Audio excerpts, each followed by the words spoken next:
Last obstacle. Yeah, buddy. It's pretty wild. Started out fine, just like any other day.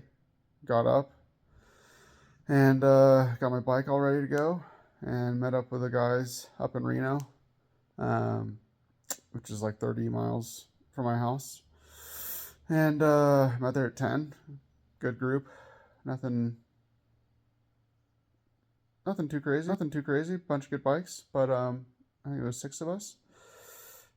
And hung out, met everyone, and then we took off. We met there around 10. So I left my house about 9:30, met there at 10. We started riding, and we were all expecting a super easy, mellow ride.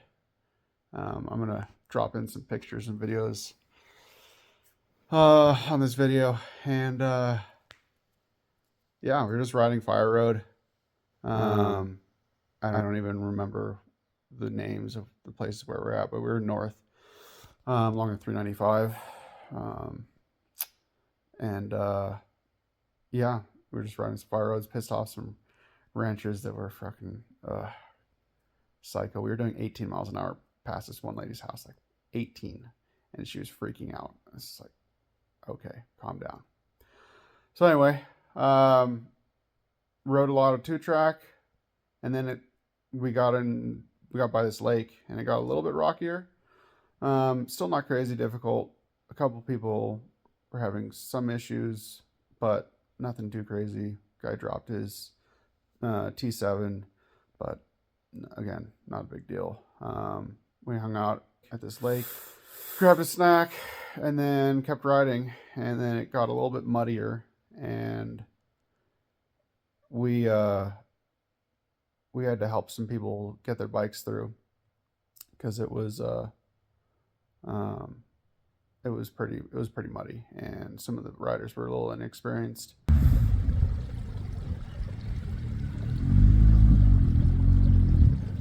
Go, go, go, go, go, go, go, go, go. Go, keep going, go, go, go. Yep.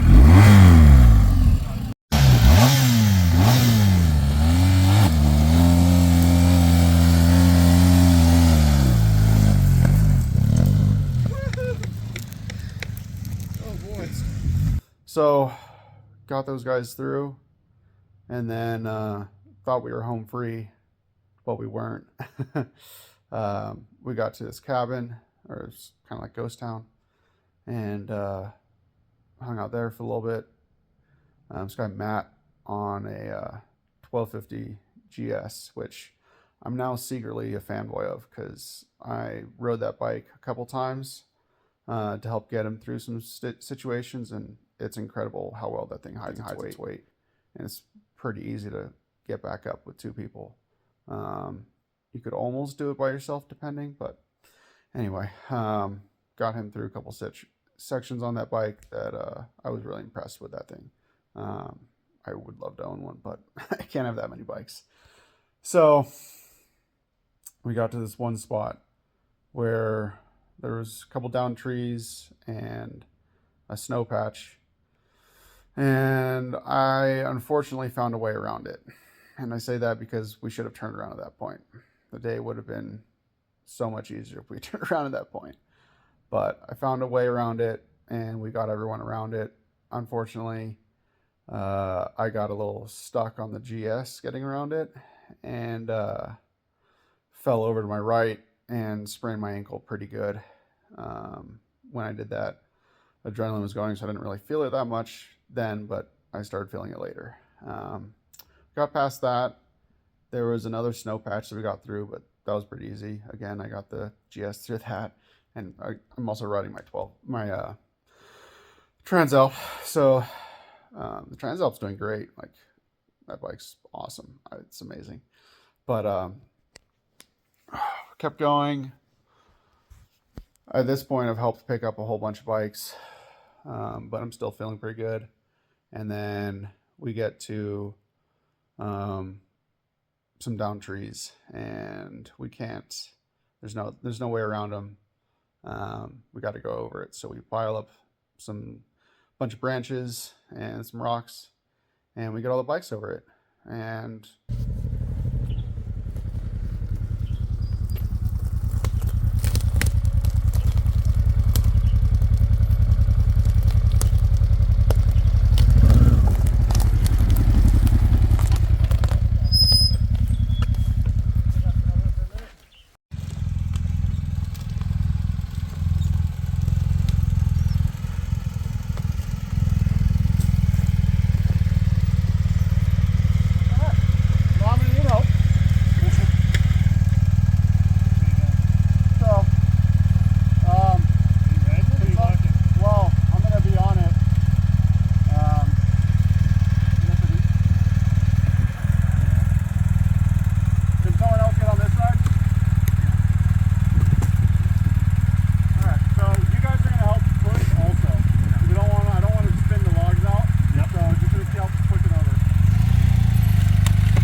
Yo.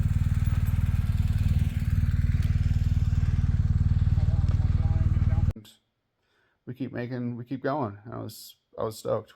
We made good progress, and it was good teamwork to get all the bikes over. And then yeah, kept riding along, and then we got to another one that was down. And Jay had scouted ahead at this point and put down some rocks, and we got all the bikes over that one, and that one went pretty smooth. It was actually pretty easy. Everyone's getting really tired at this point. Jay and I are doing okay, but everyone else isn't used to getting into this kind of stuff. So yeah, it's getting gnarly. Now we make it a little bit further after this, and then we realize we're screwed. There's a bunch of down logs, which I ended up, with help from a guy named Kelly, moving out of the way. But there was another tree down across the road, which is a little bit more screwed, and everyone was too tired to work together to get it out of the way. So three of the guys, we got Jay through around a little bit higher line above the tree that was down, and we got him going to scout out what the rest of the trail was like. And we hung out there for a little bit, but then three of the guys decided they're just going to walk out and come back with chainsaws to get their bikes out because they didn't want to mess up their bikes, and I understand that. I wasn't going to walk out. I was going to ride my bike out. We got Jay out. I can get out. So that was my mentality. Got my bike through. Wasn't too bad at all. And then I was helping Kelly with his Nord 901 expedition get through. And I'm a pretty good rider, but I'm not used to the way the balance of those bikes are. When they're upright, they're very balanced, but they also, because the weight's so low, it won't stay one way or the other. Like my Transalp, I can lean it into a hillside, and I know even if I get a little bump, it won't really bounce me the other direction because there's so much weight up high, it's leaning me over to the hillside. That bike, because the weight's low, I got bumped, and it transferred my weight left, and then it's still 450 plus pounds falling left at that point, and it fell left. I couldn't catch it, and it got messed up. So I'm really bummed about that because it's a nice bike, and the plastics aren't cheap. So broke the windshield, broke the left fairing, broke a headlight cover. I'm bummed. I'm still bummed. Probably didn't even really sleep last night because I'm so sore and bummed out about that. But got his bike through that section, and then we kept going to what I knew was going to be pretty hard. It was a wash. It was a washout, really, of the road, and with some teamwork, Kelly and I, because Jay had gone ahead. I'm super impressed with Jay because he just committed and fucking went for it and got himself through this section by himself, which is really impressive because he could have dropped his bike down a ravine, 100 plus feet, and he got his bike through by himself, and then told us that he got through. Luckily, there's enough cell reception that we could communicate somewhat. And then, yeah, Kelly and I worked together and got our bikes through really carefully, just slow and steady, and no more damage to any bikes. Got them through. And then we, well, before this, we actually took a little sec to wash our face and hands off. I looked like a firefighter that was just fighting a forest fire because of how much ash was on over me everywhere from moving logs. And then, yeah, we kept going and met Jay at the last obstacle. And I got Kelly's bike over, almost dropped it after I stopped. I was pretty tired at this point. And again, that bike's, I'm just not used to the way the balance is. So getting off was kind of hard. And then got up to my bike, and of course had to show off a little bit and jump off the log. So jumped the log on my bike. Last obstacle. Yeah, buddy. And then we kept going and we got to the bottom. And then from there, it was still over 100 miles back to Reno.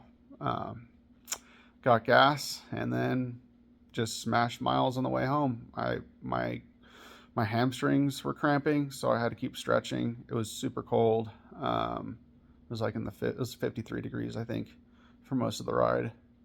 But made it back just about midnight. I am absolutely beat. Like, I can't even lift anything with my left arm. My right arm's not much better. Bolt is cranked. Right here is super swollen. Yeah, there you go. So, sprained that guy pretty damn good, but I'll be okay. I think the guys want me to go back and help them today, just drive the Jeep. I don't want to, but I mean, yeah, kind of feel obligated to help because I was the guy helping everyone. Yeah, so we'll figure that out. Maybe there'll be some Instagram stories from today, but I'm gonna sign off here, and yeah, stoked was able to get to my bed, even if I didn't really sleep much last night, but made it out. Epic adventure. Remember that one for a long time. Right now. Got a real good feeling.